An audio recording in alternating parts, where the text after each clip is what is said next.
नमस्कार दर्शकों, आप सभी को राधा स्वामी जी। आज 8 सितंबर को ब्यास में हुए बाबा जी के सत्संग कार्यक्रम का वातावरण अत्यंत पवित्र और शांति से भरा हुआ था। जब संगत सुबह सुबह सत्संग स्थल पर पहुंची तो चारों ओर रूहानी गूंज सुनाई दी। संगत का हृदय रूहानियत में डूबा हुआ था और हर कोई बाबा जी के सत्संग की प्रतीक्षा कर रहा था। सुबह 8:26 पर जब राधा स्वामी सत्संग ब्यास के प्रमुख बाबा गुरिंदर सिंह ढिल्लों जी मंच पर आए तो पूरी संगत ने एक साथ उनका स्वागत किया। यह क्षण बहुत ही खास था क्योंकि बाबा जी का साक्षात दर्शन संगत के लिए हमेशा से एक अद्वितीय अनुभव रहा है। आज जिस बाणी की तर्ज पर बाबा जी ने सत्संग फरमाया वह थी, हर की पूजा दुलंभ है संतो, कहना कछु ना जाए। बाबा जी ने सत्संग में जीवन के वास्तविक अर्थ पर विशेष ध्यान दिया। उन्होंने समझाया कि सच्चा आध्यात्मिक विकास केवल बाहरी साधनों से संभव नहीं है। बाहरी साधन जैसे कर्मकांड और रस्में हमारे आध्यात्मिक जीवन के शुरुआती कदम तो हो सकते हैं, लेकिन असली तरक्की तब होती है जब हम आत्मा के अंदर के सच को पहचानने की कोशिश करते हैं।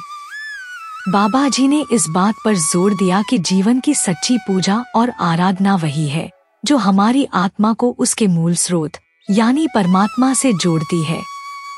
बाबा जी ने संत महापुरुषों के जीवन और उनकी शिक्षाओं का हवाला देते हुए कहा कि हमें उनकी वाणी और उपदेशों पर गहराई से विचार करना चाहिए। उन्होंने समझाया कि सच्चे गुरु का मार्गदर्शन केवल शब्दों तक सीमित नहीं होता। सच्चे गुरु का काम हमें केवल बाहरी ज्ञान देना नहीं है, बल्कि हमें आत्मचिंतन और आत्म साक्षात्कार की दिशा में ले जाना है। बाबा जी ने बताया कि सच्चे गुरु की पहचान बाहरी कर्मकांडों से नहीं होती, बल्कि वह शब्द और ध्यान के माध्यम से होती है। बाबा जी ने इस बात पर भी जोर दिया कि हमें अपने अंदर की खोज पर ध्यान केंद्रित करना चाहिए। बाहरी दुनिया के आकर्षण और मोहमाया हमें कुछ ही पल के सुख प्रदान कर सकते हैं, लेकिन सच्चा आनंद और शांति हमें अपने भीतर की यात्रा से ही मिलती है। उन्होंने संगत को ध्यान और सिमरन का महत्व समझाया, जो हमारी आत्मा और परमात्मा के बीच की दूरी को मिटाने का सबसे आसान और कारगर तरीका है। बाबा जी ने कहा कि सच्ची भक्ति का अर्थ केवल बाहरी तौर तरीकों में नहीं है, बल्कि यह हमारे भीतर की स्थिति को बदलने और हमें सच्चे मार्ग की ओर ले जाने में छिपा है। बाबा जी के वचनों ने संगत को आत्मचिंतन की दिशा में प्रेरित किया। उन्होंने कहा कि हमें केवल सत्संग में उपस्थिति दर्ज कराने या रस्मों का पालन नहीं करना है, खाली फॉर्मेलिटी नहीं निभानी है। बाबा जी का कहना है कि केवल विनतियां करना या अरदास करने से कुछ नहीं बदलता, जब तक कि हम असली भाव से आत्मचिंतन न करें। परमार्थ का मतलब सिर्फ बाहरी पूजा पाठ से नहीं है, बल्कि अंदर से इसे महसूस करना और अपने भीतर की आवाज को समझना है। अगर हमें सच्चे परमात्मा की पहचान करनी है, तो हमें अपनी सोच को बड़ा करना होगा। बाबा जी यह भी बताते हैं कि परमार्थ को शब्दों में समझाना आसान नहीं है, यह एक गहरी भावना है।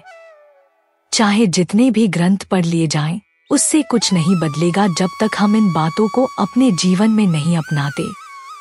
बहुत से लोग सत्संग में आकर शब्द गाते हैं और अरदास करते हैं, लेकिन अगर यह सब सिर्फ रस्म अदायगी बनकर रह जाए तो इससे कुछ हासिल नहीं होगा।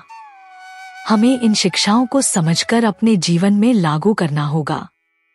बाबा जी ने उदाहरण दिया कि जैसे कोई बच्चा रोज स्कूल जाता है, लेकिन वहाँ केवल हाजिरी लगाता है और पढ़ाई पर ध्यान नहीं देता, तो वह परीक्षा में पास नहीं हो सकता। अगर वह फेल हो जाता है तो इसका जिम्मेदार शिक्षक नहीं होगा, बल्कि वह खुद होगा, क्योंकि उसने दिखावे के लिए स्कूल जाकर पढ़ाई को गंभीरता से नहीं लिया। इसी तरह सिर्फ सत्संग में आकर या शब्द गाकर हम परमात्मा को नहीं पा सकते। हमें जो सिखाया जाता है उसे समझकर अपने जीवन में उतारना जरूरी है। तभी हम सही मायनों में परमार्थ की राह पर चलना शुरू करेंगे। बाबा जी ने यह भी समझाया कि सच्चे गुरु की पहचान केवल उनके बाहरी आचरण से नहीं होती। उन्होंने कहा कि हमें अपनी आत्मा को जागृत करना होगा ताकि हम असली गुरु को पहचान सकें। सच्ची भक्ति और आध्यात्मिकता का मार्ग केवल बाहरी दिखावे या कर्मकांडों से नहीं, बल्कि सच्चे अनुभव और ध्यान की गहराई से होता है। बाबा जी समझाते हैं कि इस दुनिया की मोह माया से छुटकारा पाने के लिए हमें अपने सोचने के तरीके को बदलना होगा।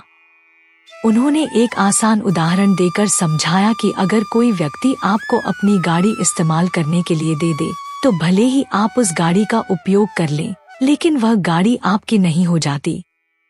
गाड़ी का असली मालिक वही व्यक्ति रहेगा जिसने वह गाड़ी दी है, और वह जब चाहे गाड़ी वापस ले सकता है।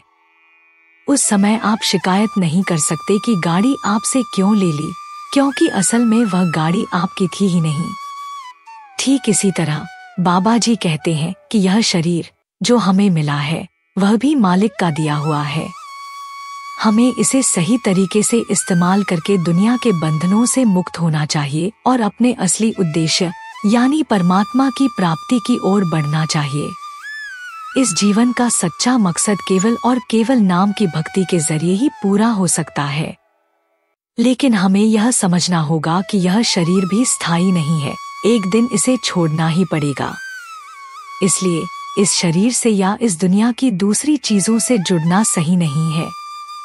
बाबा जी का संदेश साफ है कि हमें दुनिया की मोह माया में नहीं फंसना चाहिए। इन चीजों का इस्तेमाल जरूर करें, लेकिन उनसे भावनात्मक रूप से जुड़े नहीं। हमें अपना ध्यान केवल और केवल परमात्मा की भक्ति में लगाना चाहिए, क्योंकि यही हमारे जीवन का असली लक्ष्य है। बाबा जी मीराबाई के जीवन से एक प्रेरणादायक उदाहरण देते हैं।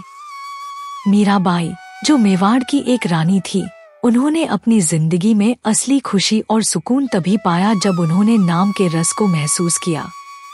उन्होंने सांसारिक ऐश्वर्य और राजसी जीवन से अधिक महत्व भक्ति को दिया और पूरी तरह से नाम की भक्ति में लीन हो गईं। मीराबाई ने अपने अनुभव को एक शब्द के जरिए व्यक्त किया, जिसमें उन्होंने कहा, पायो जी मैंने नाम रतन धन पायो, वस्तु अमोलक दी मेरे सद्गुरु, कृपा कर छुड़ायो, पायो जी मैंने नाम रतन धन पायो।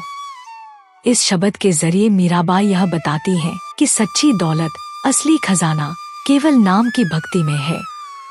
उन्होंने दुनियावी चीजों को छोड़कर अपने सद्गुरु की कृपा से नाम की प्राप्ति को ही अपनी सबसे बड़ी उपलब्धि माना।